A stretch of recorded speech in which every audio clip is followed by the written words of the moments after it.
Today we're going to be planting a shrub, flowering shrubs. What we're planting here today, it's a viburnum. This one here is actually a very beautiful shrub. It just blooms all season long, which not many shrubs do. This here actually grows pretty well in shade and full sun, so it's a pretty versatile plant also. What we're going to do, first thing we want to do is take a look at the plant to see how big the actual container is. So this is a pretty good size container. It's a 5-gallon container. So we want to dig that hole double the size of the container.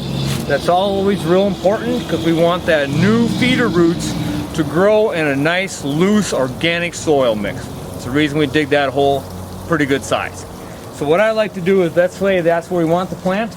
As you go around, I kind of mark out how big I want that hole to be. That's double the size. Okay, I'm going to pick my shrub up, set that to the side. Obviously we have mulch here, so I want to make sure I rake my mulch back.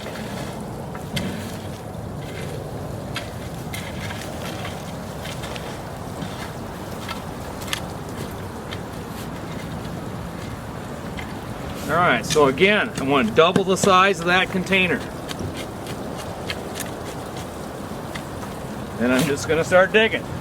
I like to put the soil kind of pretty close to the edge, knowing that I'm going to be amending that soil.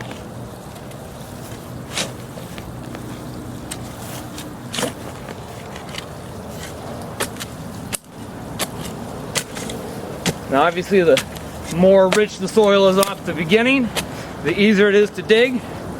Sometimes you're going to have clay soil, sandy soil. All soils really need to be amended unless you already have a real good, rich, organic soil. That will be important.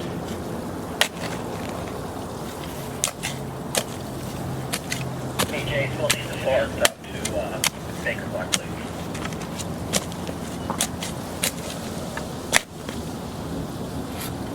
There you go. And obviously this is the hardest part.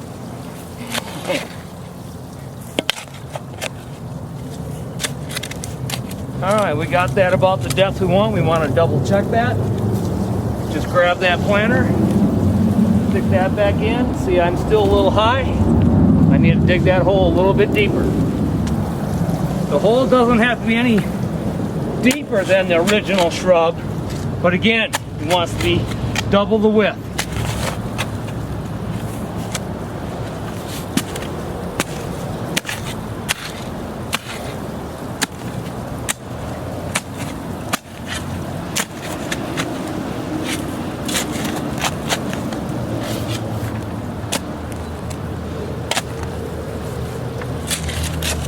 Alright, I'm at the right depth. What I want to do now is amend that soil. So I want to make sure I grab my Costa Maine, which again, very good product. This one here is got compost and peat moss in there. Very good for starting your shrubs. Get that organic in there. I like to throw a little bit on the bottom, and then I like to spread the rest of it on the actual existing soil that I dug up. I'm going to add a little biotone. Biotone is a product that's a really good root stimulator. Just really helps get those new feeder roots started growing a little bit. Again, handful in the hole. I like to spread 1 or 2 handfuls in the material here.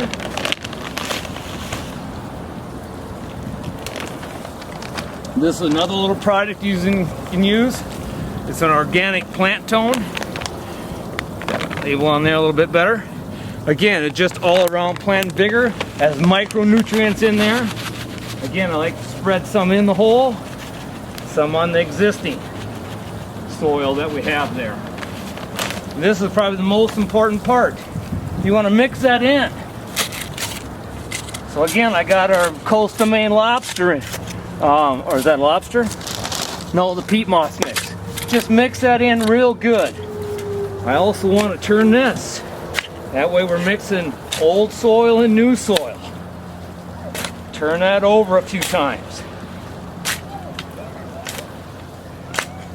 Now obviously we added some to this hole So we'll probably have to take a little bit out of there to make sure the plant fits, but that's okay.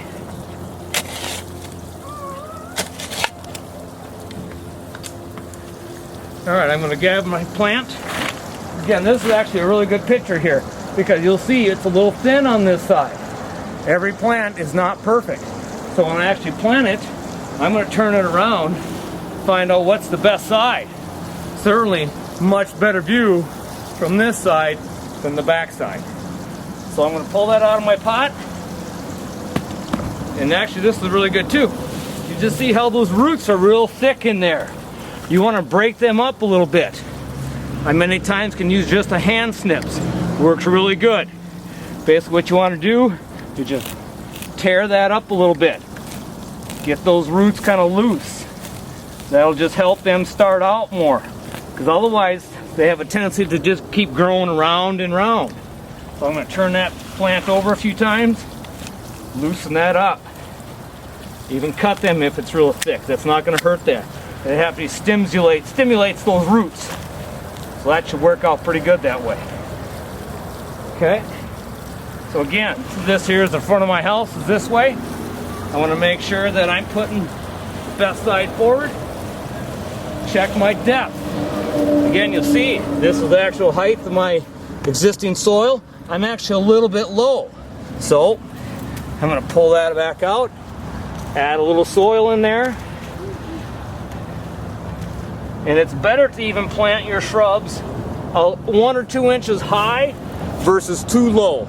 If you get the soil up in here, once it's finished being planted, that just stresses out that plant.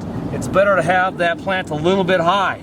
Again, knowing this is the existing level, come right across there, because then when you mulch up to that, it just comes up to the right level there.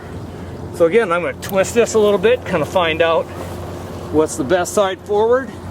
Sometimes it's good to even step back, take a look at it, find the best view. All right. Now, again, our soil's all amended, so now we want to backfill. Personally, I like to backfill just a little bit. You kind of pack it down. That ensures that that plant won't be moving. And, you know, in case we have a strong wind, especially if we do that with trees, because they're bigger. So once I'm half full, I'm just going to pack that down. You can get on your hands and knees, use your hands if you want, but feet work just as good. All right, now it's important again to stand back and just make sure that plant is straight. You know, it doesn't need to come this way or that way a little bit. That can make a difference also as far as the overall plant aesthetics when you look at it later. So now that we got it packed in, I'm just going to bring the rest of that soil around that shrub.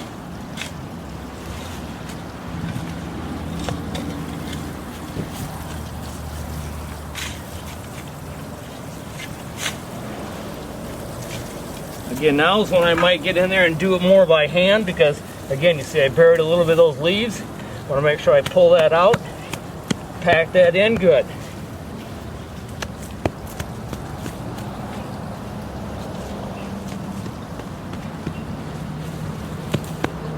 Alright, now, once you started using those amenities, that generally means that you're going to have a little excess soil. That's not a bad thing.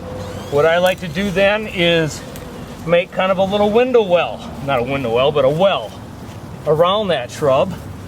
So when you do water it, that kind of helps keep that water right around the root structure. Not so much just going into the lawn. So again, so we got that there. Set and ready to go. We're at a good height here. Get rid of all that other unwanted debris and stuff in there. And then I'm going to grab my watering can. Use a hose, watering can, whatever works the best. So when I fill up that with water, it all stays right inside that well.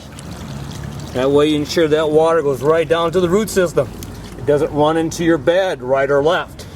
You want to keep that right around there. And when it comes to watering, the conditions make a little bit of a difference. If it's very sandy soil, you probably want to water a little bit more because again, it just drains through there quite a bit faster versus using clay soil which again holds water more. You probably don't need to water as often. So once you let that water soak down, and then you're going to apply your mulch. And personally, I like to kind of leave that little well there for a little bit just to help hold that water in for the first week. It's not necessary. You could, again, smash that down a little bit to mulch that. No, I don't. Normally, I would have some mulch. I'm just going to take it from this other bed here. Because again, you do see those roots on top, but that's not a bad thing. Especially when you mulch that in there then. It's not going to hurt that plant at all by having a little bit of that exposed. So we're going to mulch that around. Again, that covers that all right up. Pretty much good to go. Now, there is another type of plant that we plant a lot. It's called the ball and burlap, which means that's usually a large size tree or shrub. The key with that now is when you get that in the ground, you don't have to take the burlap off. You can leave that on there because that will rot away within a year, year and a half.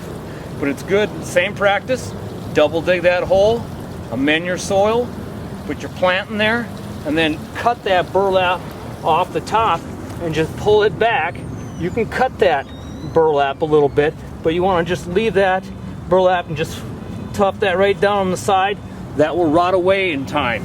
Again, it's just that burlap is actually what's holding that soil in place. So you don't want to take that off. That's pretty much it.